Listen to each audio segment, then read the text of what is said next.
Do you know that, let's finish off the helpful content update thing. So there's this tweet here from Lily Ray.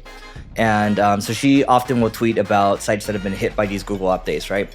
So she pulled together data from Systrix and BuiltWith to look at 1,500 sites and that had the greatest percentage decrease between the helpful content update and now. So just for a refresher for everyone, Google's helpful content update, it hit a lot of sites. We had a lot of friends that were hit, and a lot of people haven't recovered. So BuiltWith indicates that 97% of these sites that got hit, what do you think was the one thing that they had in common, if you were to guess? AI generated content. Try one more time. Old, not updated content. Try one more time. You're kind of on the right path.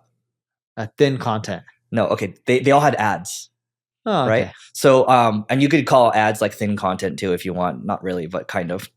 So she says, okay, and also 40% of these sites apparently use AdSense, right? So if you're loading your site with a bunch of pop-ups, a bunch of ads, that's not a good user experience at the end of the day, and that's not helpful content. And so, by definition, these sites deserve to get hit, right? Now, some sites, we have mutual friends that got hit, maybe didn't deserve to get hit. So, take it for what it is. With the helpful content update, I've seen sites that are good that got hit. I've seen sites that are crap that did not get hit. It's a luck of the draw. With any algorithm change, the way you got to look at it is you got to adapt for what's best for the user. And in the long run, you should do fine, but you can't optimize, every day or every month based on an algorithm change. You got to diversify. Yeah, not just diversify, but you got to play the long game with SEO, right? Because if you're doing what's right in the long run, you should see your traffic go up and to the right. I still think we should diversify too. The reason for that is because even Google themselves, they don't even know where SEO is going in the next 5-10 years. I had a conversation on Saturday. It's like there's a guy that has an SEO tool, right? And he's like, and actually after we hung out, he emailed me and he's like, hey, do you know who else is in the space? Because I'm not sure where things are going, right? And so for the product leader to say that is kind of scary. And even it was actually a lunch with three SEOs, right? And everyone's like, yeah, don't know where it's going. So that's a scary place to be. If you don't know where things are going, yes, play the long game with SEO, but you still have to diversify a little bit. So I told you, right? Months ago, I sat with the Google engineer to go over their changes with AI. No. And this engineer was high up. No, go. You know what they said on what's going to be the future with SEO and everything? They don't see a future where there's no organic results because there's different use cases for different queries, which I agree with that. Mm-hmm. But what's going to be the future with AI? Honestly, they don't know themselves either. They look at it as one big experiment. They're going to release a lot of iterative changes, see how users interact, see how it affects their revenue, see how it affects the user experience, and then they'll tweak. They're not looking at this as a 1 month change, 6 month, 1 year, or even 5 years. They think it's going to be very iterative over many, many, many years before they really figure it out. They better hope it is. Yeah. For their sake. Yeah. And look, their numbers are still climbing, but here's the kicker. And I posted about this on Twitter a few weeks ago, and we talked about it on the podcast. Dude, Google is still growing in popularity. Mm-hmm. Google is not declining. Have you seen the Google Trends for ChatGPT versus Google? No. Dude, load it up on your computer. Google Trends versus what? Okay, go to Google Trends and type in Google as one of the words. Okay. And then go type in ChatGPT. Oh, Google versus ChatGPT? Yes, you do worldwide. Instead of past day, go look at it for last 5 years? No. Last year? Past 12 months. Okay. Right? If you look at so actually first go 2004 to present. You see the spike, ChatGPT went from nothing to something. Mm-hmm. And then look at Google, right? And just because a trend line is going up or down, it doesn't mean necessarily someone's getting less or more traffic. But it's I think you might need to tell people how to read these Google Trends charts too. Yeah. So the way Google Trends charts work is these are all the people that are typing in this search query on Google. Like they're typing in ChatGPT or they're typing in Google. Over time, people go direct to the source. So even if the trend line decreases, it doesn't mean that less people are going to the website. Yeah. Right. But if you look at the last 12 months, ChatGPT, the amount of people typing it into Google hasn't increased much. It's gone from a 9 to a 12. This is out of 100. And the reason it's out of 100 is because Google was 100 at one point and is at 85, right? And just for people to know too, 100 means that, to Neil's point, that's the highest point that's ever been searched, right? It doesn't necessarily mean it's like oh, it's fading away. Correct. And 100 is in comparison with whatever is there in the chart, right? So Google, because it's more popular, that would be out of 100, and ChatGPT would be lower. But all I'm getting at is ChatGPT's growth rate is slowing down. If you actually look at SimilarWeb and you look at OpenAI and their traffic stats, I don't know if you've looked at them. I check them on a monthly basis. No. But their total visit count their growth has been slowing down. So last month over month change was pretty good, 8%. But the month before that, it was much slower. It went from 1.6 to 1.7. The big things that increase ChatGPT's growth is releasing new features. So like if they're saying, hey, you can now create videos, etc. And this is analytics for OpenAI. It's not just the ChatGPT part of the site. But when they do anything like that, we're seeing massive increases in traffic. Like if they're like, hey, you no longer have to check your emails and respond to them. OpenAI does it for you. They'll see a massive spike in traffic anytime they release anything like that. I think this is exciting. I mean, main thing for me is like there's a lot of competition. Google feels competition now, and they're forced to innovate. OpenAI is launching a lot of new features. You have Perplexity, all these things, right? They're all launching new products all the time and new features all the time. Now, to wrap this helpful content thing up real quick, do you know the average percentage change? I'm just going to list the top 3 here. The types of sites that got hit the hardest are news. So average percentage change is down negative 61%. Okay. And then the second would be pets. Okay. And then the third would be adult, interestingly enough. So. Yeah. And by the way, speaking of Perplexity, to go back to AI, dude, they are growing at the fastest rate for a large AI site. I don't know if you've seen their We talked about this last time. Yeah. Yeah. You were surprised by their traffic. Their traffic is going up at a really rapid pace. Now, of course, they don't have 1 billion visitors like ChatGPT, but if you're at 100 plus million visitors and you're going 20+% month over month, that's ridiculous. All right, everyone. Quick message from the Agency Owners Association. So this is the peer group for agency owners that Neil and I both put together. This is for people that are doing 6 figures, 7 figures, 8 figures, even 9 figures as well. And we're all here to help you grow your agency faster. In this group, we share leads, we share learnings with each other. It's a community where people can ask questions, their most burning questions, personally, professionally. We'll share templates, reports, things like that. We're constantly adding more value to the group. I will tell you that the price is continuing to increase. The good news is that there's no long-term commitment. So you can just learn more by going to marketingschool.io/agency. Once again, that's marketingschool.io/agency to learn more. And we hope to see you inside. 8 newspaper publishers sue Microsoft and OpenAI over copyright. But I think this is going to go along for a very, very long time. And I was reading on X, some of these guys were complaining, well, doesn't Google do the same thing and just scrape the web and put it on there as well? And it's just they do. Yeah. But it's whoever gets sued. It's whoever gets sued. It's a different purpose. Also, the big difference is Google, in many cases, not all, it used to be almost all cases, is driving traffic back to the people that they're scraping content from. So it's like a symbiotic relationship. Yes. You know, they took all the law. I mean, YouTube would have been dead if Google didn't buy it because they took on the brunt of the lawsuits. It was another player before Google. Was it Veo? There was a guy in San Diego who ended up creating a company right before YouTube, very similar model. He got sued like crazy. He actually paved the way for YouTube to be successful. Did he? So he took the brunt. But then YouTube themselves, they still had a lot of lawsuits. And they couldn't manage the infrastructure too. They needed the scale of Google. Yes, and YouTube was a more usable, better product overall, but someone went through the door first, getting really bloody with all the legal issues. Huh. Yeah, most people don't know about that. And without that, there would have been a lot less likelihood of a chance of YouTube succeeding. I want to take a second to tell you about my podcast co-host agency, so NP Digital, so Neil Patel Digital. What they do is they do a whole host of marketing services, and they are global. They're worldwide. They have SMB services as well. They have mid-market to enterprise services as well. They cover the entire gamut. So you can just go to mpdigital.com to learn more about it. And now back to the episode. CNET and Best Buy did a partnership because they're trying out this new. I don't think I've seen a partnership like this before. You can correct me if I'm wrong, but this guy Steven Reginald posted this on LinkedIn. CNET+Best Buy, new era for media.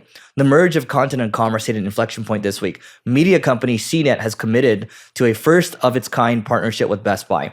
CNET will publish articles on bestbuy.com. Ads from Best Buy will run site-wide on CNET, reaching millions of readers. I haven't read CNET in years. The deal represents the first time a publisher and retailer have combined data in this way.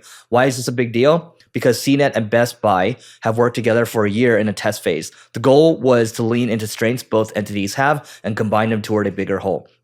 So now there will be in-store content by editors at CNET, the product reviews and coverage of new tech offer, third-party validation for shoppers. And basically, here's I'm going to give you some stats and we can react to this.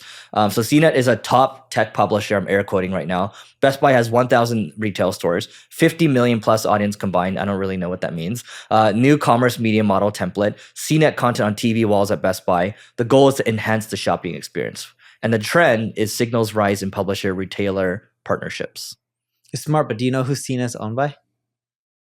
No. Red Venture. Yeah. Yep. Which is their model. Their performance marketing shop. Their affiliate. Agency. Yes, they're kind of. It's an agency like Eric and I's. Yes, they do affiliate, but it's actually a very unique deal where they say, hey, you are Best Buy. We'll work with you. We actually control a lot of the traffic to just drive you sales. And they work on very different models. They can do some stuff on affiliate, but a lot of theirs is like contractual basis where they're getting paid out X amount of dollars. I think it's good. I mean, I like the way how this is being presented to, like it's a PR release. It's basically signing a new client, right? And it's a PR release. So it's marketing them getting a client. Yes. But it seems like it's a smart thing. So it really matters how you package something. Totally agree. Did you see this stat out here? 70% of millennials are 70% of millennials are relating to creators over celebrities. It was from Adweek. No. Yeah, you read a lot of CNET at Adweek, I noticed. CNET? Sorry, CNET, just because we're talking about CNET. You read a lot of CNBC and Adweek. CNBC, Adweek, Ad Age, Economist, TechCrunch, Media Post. Wall Street Journal? Wall Street Journal I read quite a bit. Campaign I read quite a bit. But yeah, dude, and this totally makes sense because, dude, the problem with the celebrity stuff is everyone knows, especially millennials, more than older people, they know that these people were paid for. And when they look at, content creators, the content that they're creating is more authentic. The celebrities, the question is who's paying them the biggest bucks, or is it their own product or service that they're, shelling out, which I don't blame them. I would do the same thing if I was them. Yeah. I mean, that's why we've been talking about the last couple of weeks. More and more people we've talked about the creator payments growing 70% year on year, and we think it's going to grow a lot faster. And also creators I believe that a lot of them are heavily under-monetized right now because they rely so much on sponsorships. They don't know how to build businesses, right? And this is a trend I got from doing the podcast in the last, 8 months or whatever. A lot of these creators that have millions of subscribers, millions of views per month, they all resort to sponsorships. And when I start to talk to them about business, it's like deer in headlights kind of. So I think that's going to change. I mean, when you look at like Mr. Beast, I think his manager raised money from this private equity firm, and they're just looking to partner up e-commerce operators with these creators, these influencers. So that's the model. It's distribution at the end of the day. Dude, it is. Here's an interesting stat. So my buddy Mike owns this company called Legion Athletics. It's a supplement company, like protein powder, fish oil, you get the drift. But they focus on people who want to live a healthier lifestyle and people who are like going to a gym and lifting weights and building muscle. So Mike is an influencer, has a lot of books, got a advance for a book. He sells like crazy on Amazon. Some of the most popular fitness books are his on Amazon. Yeah. All right. He also has a podcast. As a content creator, how much revenue do you think he drives to his business? It's a multi-million-dollar business, not like $1 million a year, more than $1 million a month. Like it's substantial, much bigger than that even. Okay. So let's say he does $120 million a year. I can't say the revenue numbers. Oh, you know the revenue. Okay. I'm just going to say he does $120 million a year. I would say maybe he drives 60 to 70%. So his revenue that he's driving, trackable revenue, okay, and there's probably more than what's trackable from the podcast, the books, social media, $30,000 to $40,000 a month in revenue. That's it? That's it. Wow. Okay. But trackable revenue. Trackable revenue. So there's more. Yeah. They also leverage influencers. Micro influencers who are well known, not like a Kardashian who has 100 million followers. They leverage someone like Eric Siu living in Century City and being like, this is how I live a fit life in LA, lifting weights, my morning routine. You walk to Equinox every morning, I think, when you're in town. You get your smoothie. Half the time I'm talking to you, I hear a blender I in make the my background. smoothie. Yeah, that's a blender in the background. And you live a fit lifestyle, okay? So they're paying a lot of micro influencers. How much revenue do you think the influencers are driving on a monthly basis? And it's profitable. Much more than that. Yes, $400,000 to $500,000 a month. Okay. In revenue. They're scaling it up. They got a little bit more than 700 influencers. So when you actually look at the dollar amount per influencer, it's not as much as his own brand, but it's way more scalable. Yes, it's work. You got to outreach him, but he can go get from 750 or 700. He can go get another 700 or 1,000 or 5,000 and just scale up the process. I always forget these marketplaces you can go to get these micro influencers. Do you remember them?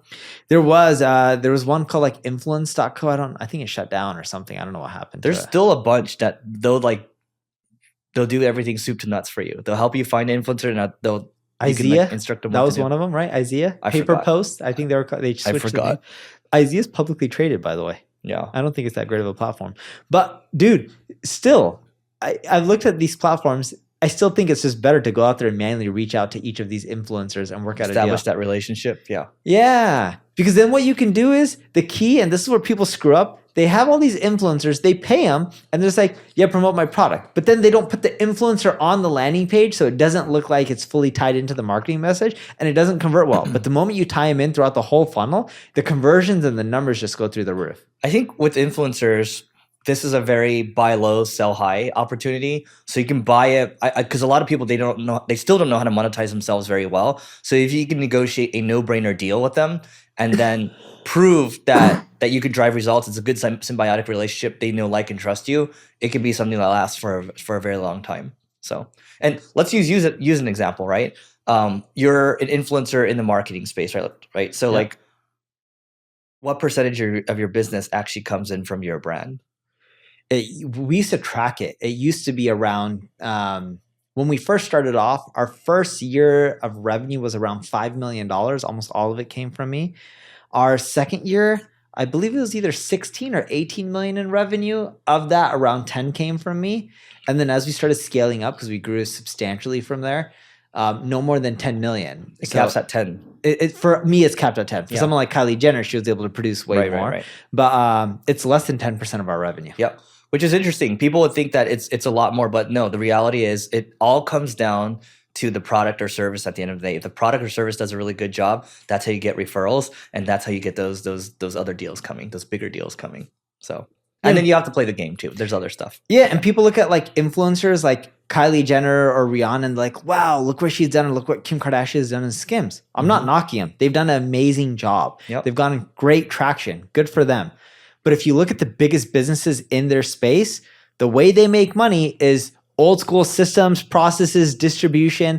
You can't forget about those other channels, because those other channels are what's built timeless companies that are worth 30, 40, 50, 100 plus billion dollars. All right, so that is it for today. Go to marketingschool.io/agency to sign up for our Agency Owners Association. The group is continuing to grow. And by the way, we're upping the price every now and then as we continue to increase the value there. So go check it out if you want to grow your agency faster. marketingschool.io/agency. Don't forget to rate, review, subscribe. It helps us grow. And thank you for your attention. Check us out on YouTube as well.